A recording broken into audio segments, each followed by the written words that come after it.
Salam Bapak Pendeta Esra, saya Yusak Jemaat Kota Kupang. Pak, saya pernah menonton video di YouTube milik Dr. Zakir Naik dan seorang biarawati Katolik Irene Handono yang menjadi mualaf.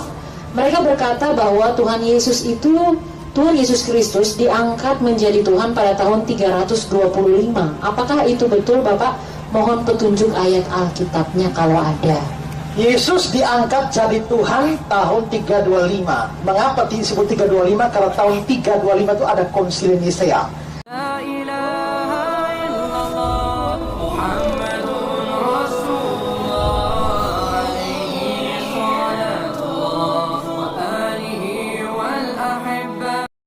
Assalamualaikum warahmatullahi wabarakatuh. Masih kembali di channel terbaru saya. Terima kasih pada teman-teman masih setia menonton mendukung menyaksikan konten dari channel ini. Mudah-mudahan kabar sahabat muslim di sini selalu dalam lindungan Allah Subhanahu wa taala. Amin ya rabbil alamin. Jadi tentunya kita sudah mendengarkan bagaimana cuplikan videonya di mana jemaat pendeta Esra Soru ini mengajukan pertanyaan, benarkah Yesus itu diangkat menjadi Tuhan pada tahun 325? Kemudian pada tahun 324 berarti Yesus ini belum menjadi Tuhan. Ini penjelasan dari Dr. Zakir Naik. Apakah memang benar penjelasan Dr. Zakir Naik ini? Jika tidak, mana ayat Alkitabnya? Jadi kepada teman-teman di sini jangan kemana-mana dulu karena kita akan mendengarkan seperti apa penjelasan dari pendeta Esra Soru ini. Karena pendeta Esra Soru mengatakan sebelum Yesus lahir sudah diangkat menjadi Tuhan. Ada nubuatan tentang Yesus bahwa Yesus itu adalah Tuhan. Jadi kepada teman-teman di sini jangan kemana-mana dulu, silahkan tonton sampai selesai agar kita tidak gagal paham. Selamat menyaksikan. Baik, kita lanjut lagi ke line SMS 082143733335. Salam Bapak Pendeta Esra, saya Yusak Jemaat Kota Kupang. Pak, saya pernah menonton video di YouTube milik Dr. Zakir Naik dan seorang biarawati Katolik Irene Handono yang menjadi mualaf. Mereka berkata bahwa Tuhan Yesus Kristus diangkat menjadi Tuhan pada tahun 325. Apakah itu betul, Bapak? Mohon petunjuk ayat Alkitabnya kalau ada. Yesus diangkat jadi Tuhan tahun 325. Mengapa disebut 325? Karena tahun 325 itu ada Konsili Nisea. Nah, tudingan model begini itu seringkali dilakukan oleh orang-orang yang anti keilahian Yesus. Misalnya adalah orang Islam seperti Zakir Naik, ya. Terus itu mualaf dari Katolik itu yang namanya Irene Handono, itu sama, ya. Terus Saksi Yehova, terus Unitarian, semua pakai argumentasi Yesus baru diangkat jadi Tuhan itu tahun 325 pada Konsili Nisea. Nah ini kan gampang sekali dibantah. Gampang sekali dibantah bagaimana? Kalau ada data bahwa Yesus itu sudah Tuhan sebelum 325, gugur sudah argumentasi mereka. Sekarang tunjukkan Lukas pasal 2.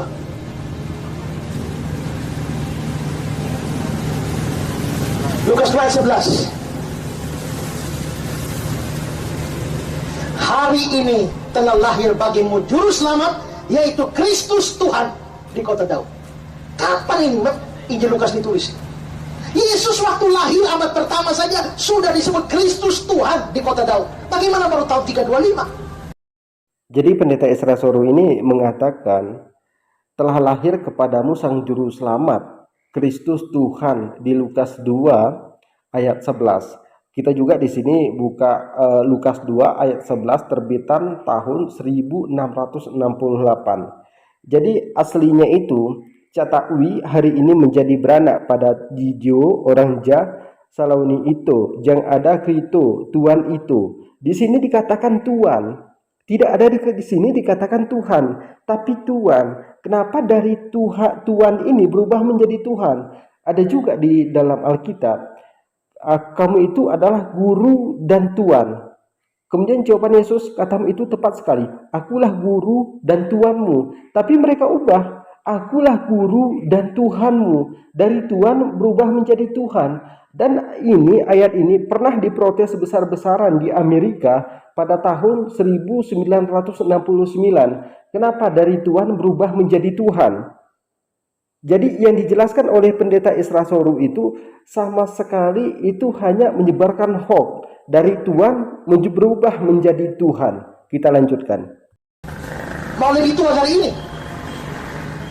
750 tahun sebelum dia dilahirkan pun dia sudah disebut sebagai Allah. Tunjukkan Yesaya 9 ayat 5. Yesaya pasal yang ke-9 ayat yang ke-5. Sebab seorang anak telah lahir untuk kita. Ini membuat tentang Yesus. Seorang putra diberikan bagi kita, lambang pemerintahan ada di atas bahunya, namanya disebutkan orang penasihat ajaib, Allah yang perkasa. Yesus itu sudah disebut Allah yang perkasa. Di mana? Oleh Yesaya. Ini nubuatan. Yesaya hidup kapan? Yesaya hidup 750 tahun sebelum Yesus lahir. Berarti 750 tahun sebelum Yesus lahir, dia yang akan lahir sudah disebut Allah yang perkasa. Bagaimana tahun 325? Lagi pula kalau mau bicara dari sisi sejarah gereja, maka sebenarnya kepercayaan kepada Yesus sebagai Tuhan, sebagai Allah, bahkan kepercayaan pada Allah Tritunggal itu sudah muncul mulai dari tahun 100, tahun 200, 300, dan itu baru berakhir. Itu terlalu banyak data saya waktu saya debat dengan orang Jadi kita sudah mendengarkan bagaimana penjelasan Pendeta Isra Soru, di mana Pendeta Isra Soru ini mengatakan Yesaya 9 ayat 6 ini adalah nubuatan tentang Yesus. Jadi sebelum Yesus lahir ke dunia ini, dia sudah diberitakan bahwa akan ada Tuhan itu menjelma sebagai manusia. Jadi nubuatan Yesus itu di Yesaya 9 ayat 6. Tapi kalau kita perhatikan sekilas dari ayat ini, sesungguhnya seorang anak telah lahir bagi kita, seorang putra telah dikaruniakan bagi kita. Ya, itu tidak ada masalah. Tapi coba kita pahami kata-katanya. Kalau kita perhatikan, ini bukan nubuatan. Karena ini ada, ayat ini ada setelah Yesus lahir. Kenapa? Coba kita perhatikan. Sesungguhnya seorang anak telah lahir bagi kita. Kalau telah lahir berarti dia itu sudah lahir, baru muncul ayat ini. Tapi kalau seandainya Yesaya ini mengatakan sesungguhnya seorang anak akan lahir bagi kita, akan lahir bagi kita, berarti dia ini belum lahir, ini baru nubuatan. Tapi kalau dikatakan ini telah lahir, ini bukan nubuatan. Kenapa? Karena Yesus sudah lahir baru ada ayat ini. Ini bukan nubuatan tentang Yesus. Ini bukan ayat nubuatan. Kenapa? Karena sudah ada Yesus baru ada ayat ini. Kita baca sama-sama. Sesungguhnya seorang anak telah lahir bagi kita. Telah lahir. Berarti sudah ada Yesus baru ada ayat ini. Kalau seandainya Yesaya 9 ayat 6 ini mengatakan sesungguhnya seorang anak akan lahir bagi kita, seorang putra telah dikaruniakan bagi kita. Nah, ini baru namanya nubuatan akan. Tapi kalau telah lahir, berarti dia ini sudah lahir, baru muncul ayat Yesaya ini. Nah, jadi mungkin cukup sekian, silahkan dibagikan. Assalamualaikum warahmatullahi wabarakatuh.